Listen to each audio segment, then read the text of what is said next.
వీణావాణిలను తల్లిదండ్రులు తీసుకెళ్లే అంశంపై ఉత్కంఠ కొనసాగుతోంది. వారిని ఇప్పటికిప్పుడు తీసుకెళ్లలేమని నీలోఫర్కు ఓ లేఖ రాశారు వీణావాణిల తండ్రి. ప్రభుత్వం సాయం చేస్తే తప్ప తీసుకెళ్లలేమని ఆయన చెబుతున్నారు. అయితే లేఖలో తల్లి సంతకం లేకపోవడంతో నీలోఫర్ అధికారులు తిరస్కరించారు. దీంతో తల్లితో కూడా సంతకం చేయించి తీసుకొస్తానని చెప్పి వీణావాణిల తండ్రి వెళ్లిపోయాడు. లేఖలో వీణావాణిలు ఉండడానికి ఓ ఇల్లు, వారికి చదువు చెప్పేందుకు టీచర్, తల్లిదండ్రులకు ఉపాధి కల్పించాలని కోరాడు. వీణావాణిల ఇష్యూపై మరింత తాజా సమాచారం మా ప్రతినిధి రాజు నుండి తెలుసుకుందాం. రాజు, వీణావాణిల తండ్రి డిమాండ్స్ ఏంటి, అసలు లేఖలో ఏమని పేర్కొన్నారు?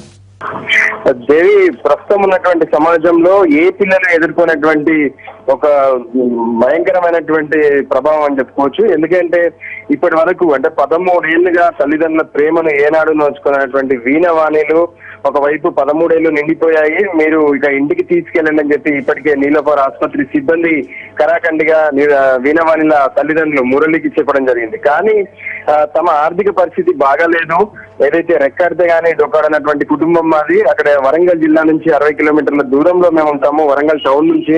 ఈ పరిస్థితుల్లో వీణావాణిలను అక్కడికి తీసుకెళ్లి వాళ్ళను పోషించాలంటే, వాళ్ళు అక్కడ పరిస్థితుల్లో వాళ్ళు పెరగాలంటే కూడా ఇబ్బందికరంగా ఉంటుంది. ఖచ్చితంగా పిల్లలు ఉండడానికి హైదరాబాదే అనుకూలమైనటువంటి స్థలం. అందుకోసం హైదరాబాద్ లో మాకొక ఇల్లు, దానికి తోడు పిల్లలకు చదువు చెప్పడానికి ఒక టీచర్, మరోవైపు తల్లిదండ్రులు కూడా జీవించాలంటే వాళ్లకు ఒక ఉపాధి కల్పించాలని చెప్పి ఈ 3 డిమాండ్స్ తో అటు నీలోఫర్ ఆసుపత్రికి ఇవాళ ఉదయం వీణావాణిల తండ్రి మురళి వచ్చాడు. ఒక లెటర్ పైన ఆయన పూర్తి వివరాలు కూడా రాసుకొని తీసుకొచ్చినటువంటి పరిస్థితి. అయితే మొదటి నుంచి ఎన్నోసార్లు ఆపరేషన్ దాకా వచ్చినటువంటి వీణావాణిలను ఏదైతే తలలు అతుక్కొని ఉన్నాయి, మెదడుకు సంబంధించినటువంటి రక్తనాళాలు ఒకటే ఉండడంతో అది ఇబ్బందికరంగా మారింది. ఈ మధ్య కాలంలో ఎయిమ్స్ కూడా ఈ విషయంపై పూర్తి స్థాయిలో అన్ని పరీక్షలు నిర్వహించాక ఇద్దరికి ఆపరేషన్ చేసి విడదీస్తే కష్టమేనని చెప్పారు. అప్పుడు దాంతో అంటే ఈ ఆపరేషన్ చేయడం కన్నా అలాగే ఉంచడం మేలనేది ఎయిమ్స్ అభిప్రాయపడింది. ఈ నేపథ్యంలోనే పిల్లల్ని తీసుకెళ్లమని చెప్పి అటు ప్రభుత్వం నుంచి కావచ్చు, ఇటు నీలోఫర్ ఆసుపత్రి నుంచి తల్లిదండ్రులకు ఒత్తిడి వస్తుంది. అయితే తమ పరిస్థితి మాత్రం దారుణంగా ఉంది. ఎట్టి పరిస్థితుల్లోనూ ఇప్పటికిప్పుడు మేము తీసుకెళ్లలేం.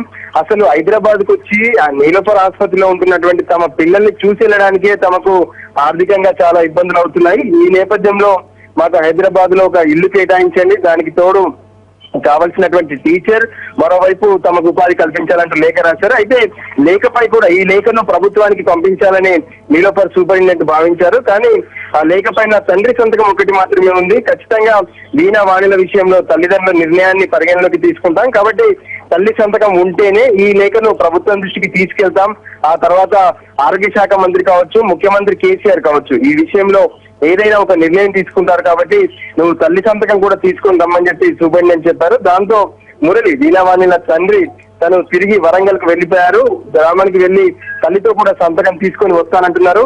ఇంతేకాదు ఈ డిమాండ్లతో పాటు భవిష్యత్తులో ఎవరైనా డాక్టర్లు ముందుకు వచ్చి ఈ ఆపరేషన్ చేయడానికి మేము సిద్ధంగా ఉన్నామని చెప్తే ఆ ఖర్చులు కూడా ప్రభుత్వమే భరించాలని చెప్పి మురళి లేఖలో పేర్కొన్నారు.